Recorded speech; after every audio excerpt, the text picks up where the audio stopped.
ആ നഗരമാണ് എന്റെ ജീവിതത്തിൽ വഴിത്തിരിവായത്. പക്ഷെ സ്വപ്നങ്ങളുടെ പർദീസായ ദുബായിൽ ഞാൻ എത്തിപ്പെട്ടത് ദഹ്റ ഫിഷ് മാർക്കറ്റിലായിരുന്നു. അവിടെ വെച്ച് ഞാൻ എന്റെ നന്ദനെ കണ്ടു. നന്ദനായിരുന്നു പിന്നീട് എന്റെ ജീവിതത്തിൽ സുഹൃത്ത്, വഴികാട്ടി, കൂടപ്പുറപ്പ് എല്ലാം. അങ്ങനെ മനസ്സിൽ ലാളിച്ചു വളർത്തിയ സ്വപ്നങ്ങൾക്ക് ചിറകുകൾ മുളച്ചു തുടങ്ങി. അപ്പന് വേണ്ടി സമ്പന്നനാകാനുള്ളൊരു മകന്റെ കുതിപ്പുകൾക്ക് നന്ദനും കൂട്ടായി. അങ്ങനെ എണ്ണം മറന്നുപോയ ദിനരാത്രങ്ങൾക്കിടയിൽ ഒരു രാത്രി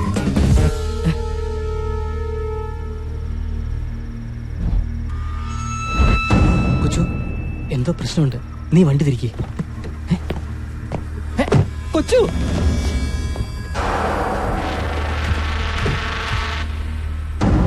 രക്ഷകനായിട്ടായിരുന്നു രക്ഷിക്കാനായിട്ടായിരുന്നു അദ്ദേഹത്തെ എന്റെ കൺമുമ്പിൽ എത്തിച്ചത് എന്നെനിക്കറിയില്ല. ഹാഫിസ് അലി ഇബ്രാഹിം പ്രാണൻ തിരിച്ചു നൽകിയതിന്റെ പ്രതിഫലമായിട്ട് എന്റെ മുന്നിലേക്ക് വെച്ച് നീട്ടിയത് ഒരു പുതിയ ജീവിതമായിരുന്നു. കൊച്ചുകുഞ്ഞിന്റെ ജീവിതകഥയോട് ഒരു കൗതുകം തോന്നിയതുകൊണ്ടായിരിക്കും കൂടെ നിൽക്കുന്നോ എന്ന വലിയ മനുഷ്യൻ അന്നെന്നോട് ചോദിച്ചു.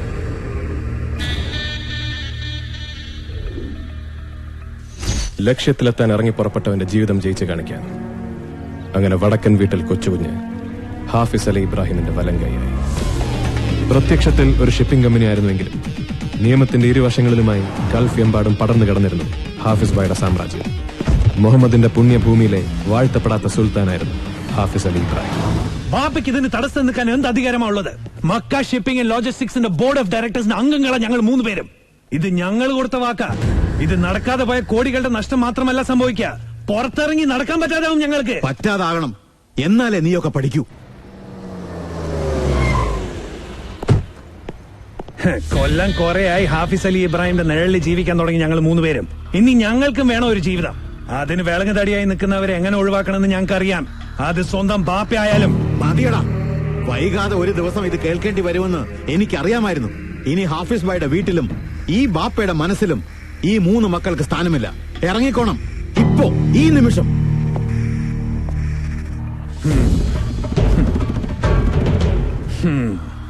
വന്നല്ലോ വിശ്വസ്തനായ വാലാട്ടി പട്ടി. കിളവൻ ചത്തൊടുങ്ങുന്നതിന് മുമ്പേ 4 കാശ് സമ്പാദിച്ച ഒരു ജീവിതം ഉണ്ടാക്കാൻ നോക്കടാ.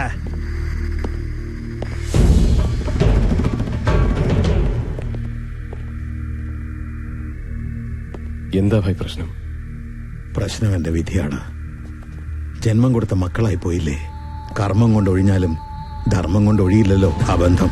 മെക്ക ഷിപ്പിംഗിന്റെ ബാനറില് കറാച്ചിയിലേക്ക് ഒരു കണ്ടെയ്നർ RDX കടത്താനുള്ള കാശും വാങ്ങി വന്നിരിക്കുക ഹറാം പിറന്നവന്മാര്.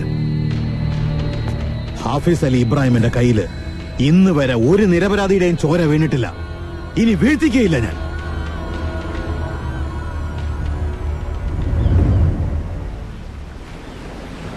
നന്ദ, എനിക്ക് പേടിയാവുന്നടാ. സ്വന്തം ബാപ്പയാണെന്ന് പോലും അവന്മാര് നോക്കില്ല. എന്തിനും മടിക്കാത്തവരാ.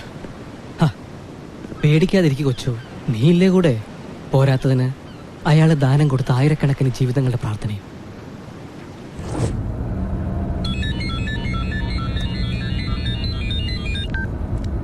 ഹലോ ഭായ്.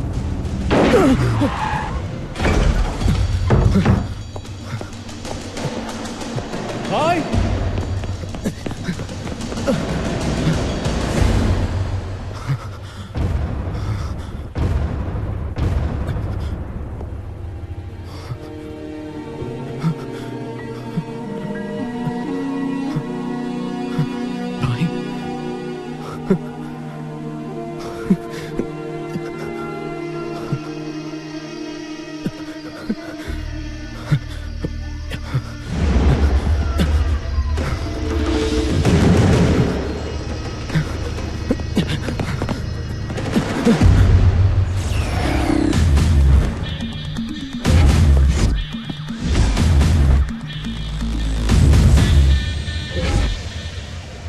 ചതിയായിരുന്നു.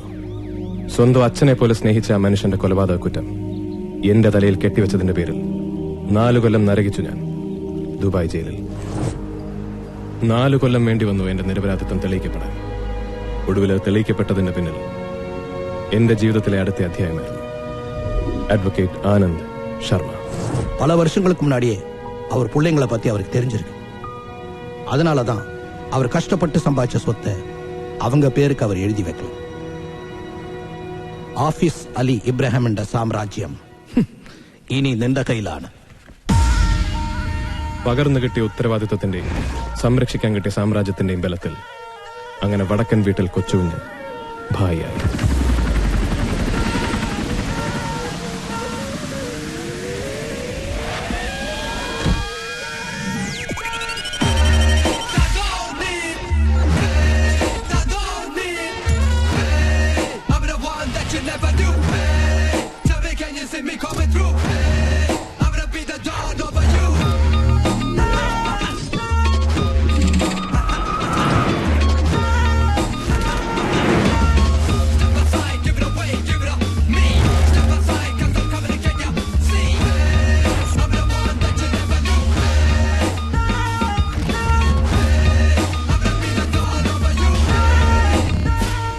വഴികാട്ടിയായ അച്ഛനും വഴിമുടക്കിയായ വളർത്തുമകനും കൂടെയില്ലാതെ വന്നപ്പോ ഹാഫിസ് അലി ഇബ്രാഹിമിന്റെ മക്കൾ സ്വയം നശിക്കുകയായിരുന്നു.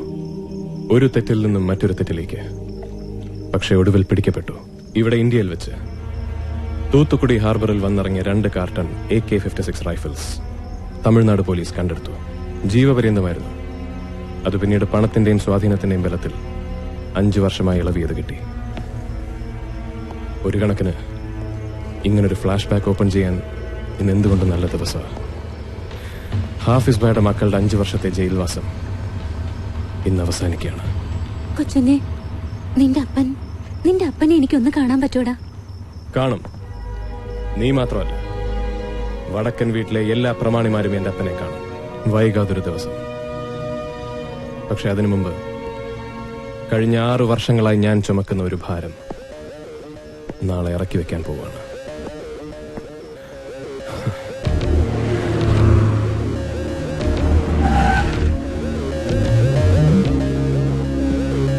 எதுக்காக அர்ஜென்ட்டா என்ன பார்க்கணும்னு சொன்ன? என்ன? പണ്ട് ഇതേ കൈകൊണ്ട് എനിക്ക് തന്നതാ.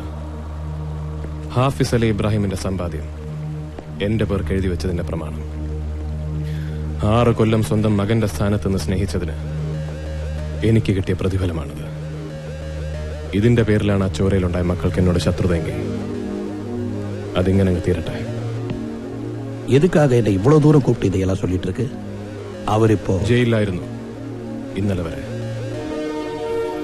5 കൊല്ലത്തെ ശിക്ഷ കഴിഞ്ഞ് പുറത്തിറങ്ങുമ്പോ ഇത് തിരിച്ചു കൊടുക്കാൻ നല്ലത് ശർമാജി തന്നെയാണെന്ന് എനിക്ക് തോന്നി.